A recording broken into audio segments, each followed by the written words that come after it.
Hello everyone, कैसे हैं आप सब। होप सब सेफ होंगे, सुरक्षित होंगे। क्या जुलाई 2020 की जीएसटीआर 3B की डेट बढ़ चुकी है? इसके रिगार्डिंग काफी कंफ्यूजन क्रिएट हुई है।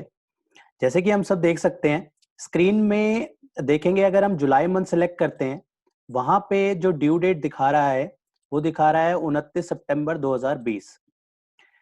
और अगर हम जून मंथ में जाते हैं तो वहां पे ड्यू डेट दिखा रहा है 25 सितंबर 2020 for the tax pair whose turnover is less than 5 crore.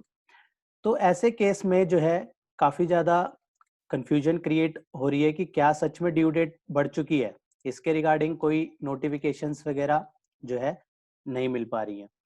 तो इसके लिए हमें ध्यान देना होगा कि जो हमने नोटिफिकेशन पढ़ी थी, नोटिफिकेशन नंबर 52 एंड 54/2020 और 57/2020, जो ऑलरेडी हम एक वीडियो में कवर कर चुके हैं।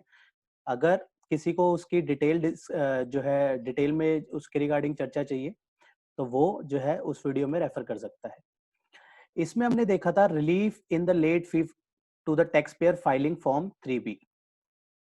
Government has extended the GST filing as notified in notification number 52-54 and notification number 57/2020, जिसमें बताया गया अगर टर्नओवर ग्रेटर देन 5 करोड़ है तो उस केस में फरवरी, मार्च और अप्रैल की जो लेट फी वेवर होगी, अगर 24 जून से पहले जो है रिटर्न फाइल हो जाती है। तो अगर हम बात करें टर्नओवर अप टू 5 करोड़ के केस में, वहां पे लेट फी वेव ऑफ हो जाएगी ग्रुप ए स्टेट के केस में और ग्रुप बी स्टेट के केस में, जो रिस्पेक्टिव ड्यू डेट्स जो है इसमें सॉरी ड्यू डेट्स नहीं कहेंगे इसको, जो भी रिस्पेक्टिव यहाँ पे कंडीशनल डेट स्पेसिफाइड है फॉर द रिस्पेक्टिव मंथ्स, अगर वहां तक फाइल हो जाती है तो उस केस में लेट फी वेव ऑफ हो जाएगी।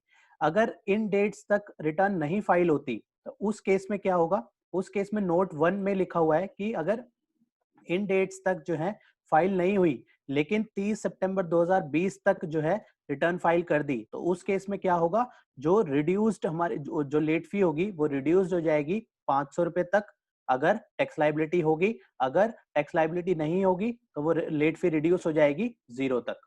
तो ऐसे ही इस केस में भी, और नोट नंबर 2 में बताया है कि मई टू जुलाई जो रिस्पेक्टिवली मोर देन 5 करोड़ की टर्नओवर के केस में भी अगर 30 सितंबर तक जो है रिटर्न फाइल हो जाती है, उस केस में भी रिड्यूस्ड लेट फी लगेगी। अगर टैक्स लाइबिलिटी है तो 500 और अगर टैक्स लाइबिलिटी नहीं है तो लेट फी हो जाएगी निल।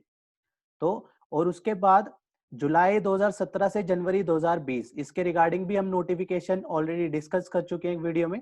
तो वो वहां पे भी कहा गया था अगर 1 जुलाई 2020 से 30 सितंबर 2020 तक में अगर जो पिछली रिटर्न्स रह गई हैं 3B, अगर वो फाइल कर देते हैं तो वहां पे भी जो है लेट फी जो है वो मैक्सिमम लगेगी 500 पर रिटर्न।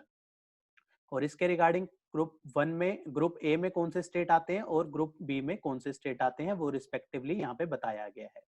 तो इसकी वजह से जो है अभी जैसे हमने देखा पोर्टल में, जो वहां पे जून मंथ में डेट दिखा रहा था 29 सितंबर 2020, वो दिखा रहा है बेसिकली कंडीशनल डेट। अगर वहां तक जो है रिटर्न फाइल हो जाएगी तो उस केस में लेट फी जो है नहीं लगेगी।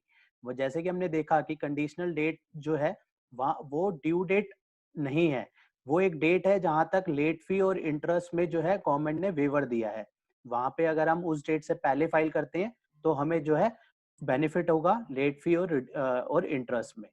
तो अगर इस डेट की कंडीशनल डेट के बात करते हैं तो उस केस में नोट 1 नोट 2 जो हमने देखे उसके रिगार्डिंग जो है उसके अकॉर्डिंग जो है वो हमारे को लेट फी चार्ज होगा। तो इसलिए जो है जहां पे जो ड्यू डेट है ये बेसिकली कंडीशनल डेट यहाँ पे शो कर रही है, ड्यू डेट कोई भी फर्दर एक्सटेंड नहीं हुई है, due date original due date ही है। अगर यहाँ से लेट रिटर्न जो है 3B लेट हो जाती है इस डेट के बाद अगर फाइल करेंगे तो उस केस में लेट फी लेगा पोर्टल, वो भी ओरिजिनल डेट से लेगा, लेकिन वो रिस्ट्रिक्ट कर देगा। अगर हम 30 सितंबर तक करते हैं तो वो रिस्ट्रिक्ट कर देगा लेट फी को 500 रुपए और निल एज द केस में भी। तो इसलिए हमारे को ये इस वीडियो में एक क्लैरिफिकेशन के लिए ये वीडियो बनाई गई है कि जो ड्यू डेट है वो फर्दर एक्सटेंड नहीं है। बेसिकली जो यहाँ पे जो पोर्टल में जो डेट शो हो रही है वो कंडीशनल डेट शो हो रही है। होप ये इन्फॉर्मेशन आपके लिए यूजफुल रही होगी। मिलते हैं नेक्स्ट वीडियो में नेक्स्ट टॉपिक के साथ। टिल देन बाय बाय, जय हिंद जय भारत।